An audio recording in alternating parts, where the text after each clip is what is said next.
Hello everybody, it's TMOG 217. Welcome to a LEGO Ninjago set review. Today we're looking at set number 70726, the Destructoid. This is a 2014 Ninjago set, part of the rebooted line of Ninjago.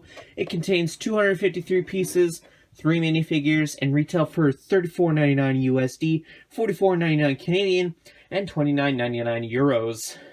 Now, another thing to note is that this set was only exclusive to LEGO stores and Target stores in 2014. Might have been available in some other stores, but it was mainly exclusive to just those two. So here we have the Destructoid. There is no side builds with this set, but that's fine. This is a pretty decently large set. Now, you can swivel the top here to make it go a full 360 degrees. And if I'm going to summarize what this set is in a nutshell, what would you imagine if you took the bottom half of a tank and the top half of a mech and slap it together? Well, that's what you have, the Destructoid. As well as with the build, pretty much, feels like basically a tank and a mech wrapped up in one. You can move it, however, the treads are a little bit of a pain in the butt to do. Just due to resistance, but if you notice right there, the little things at the front, they move up and down as you move the vehicle, and you can do the reverse if you reverse it back, just kind of does it all at once. That's cool.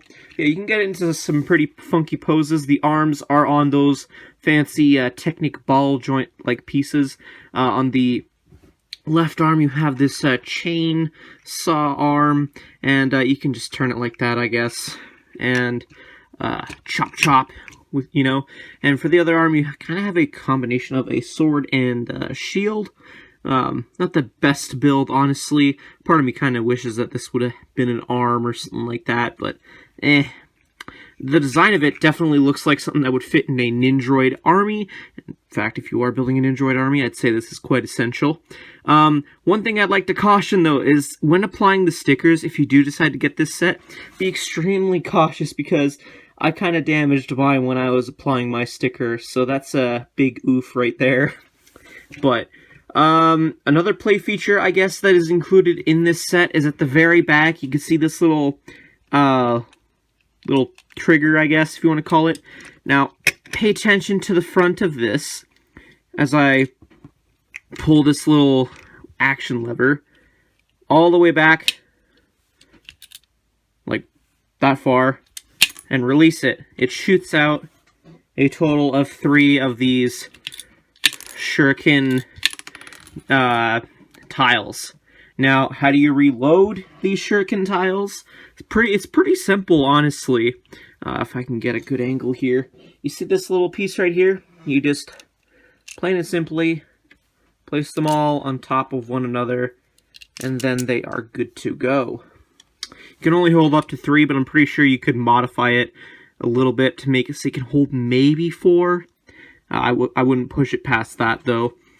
At the back, you do have some room to fit some Ninjroids in the control center. As you can see, I kind of got Mindroid and General Cryptor ready to go there. But removing those figures, you can see Cryptor is standing on his own little pedestal to control the Destructoid using those stickered elements. Again, cautious with the stickers, please. But nothing much else to say about the cockpit, really. You do have some nice weapon storage. You have a flag. Part of me wishes there would have been a sticker to show like the Ninjago symbol, something like that. And on the other side, you just have a place to store a chain weapon for General Cryptor. But yeah, there's not much else to say about this set other than, tank meets mech combination. So yeah, with that info out of the way, let's just have a look at the minifigures. Taking a look at our first 2 minifigures. On the left, we have Mindroid. He's basically the short ninjaroid of the group. He is exclusive to this set, although other versions of him have appeared in the Legacy line. So, kind of not that hard to recreate if you are trying to recreate the original version, because he uses the Ninjago drone torso, and yeah, his weapon also is not that unique. So, the only thing that makes him different apart from the others is the short legs. As for General Cryptor, you could technically argue that this is a different variant due to the weapon that he's holding, but besides that, he's not exclusive. He comes in 2 other sets, so yeah, he's pretty essential if you're building a Ninjaroid army, I'd say, though, because he is the general of the Ninjaroids. Now, removing all of the headgear and such from the Ninjaroids, you're able to see the printing on the torso and the minifigures' heads more clearly. You can obviously tell that Mindroid uses the typical Ninjaroid head, and for General Cryptor, he has a unique facial print that is exclusive just to his version of the Ninjaroids. Kind of weird looking that his mouth is exposed compared to the other ones where it's like half exposed. I don't know, it just looks a little weird to me, but hey, it's different. But yeah, not much else to say about these figures, so let's have a look at the third minifigure included in this set. And for the third minifigure, you have just regular Zane in his techno robe, no battle damage. Now, you could argue that this figure is exclusive to the set as well, because the only other way you could obtain this minifigure is in an activity book and in just a visual dictionary. But thing is, those figures don't necessarily include the Technoblade. I think the activity book one does, but besides that, you get my point. You do get that ice Technoblade, but that's pretty common. Nothing exclusive about that. I love the torso on Zane. It just looks really cool. It has some shine to it. And removing the mask off of Zane, you're able to see his facial print, which is the same that's been used in all of the Ninjago sets leading up to current years. Well, not current years, but it's just one of the old original facial prints for Zane before, you know, he turned all titanium.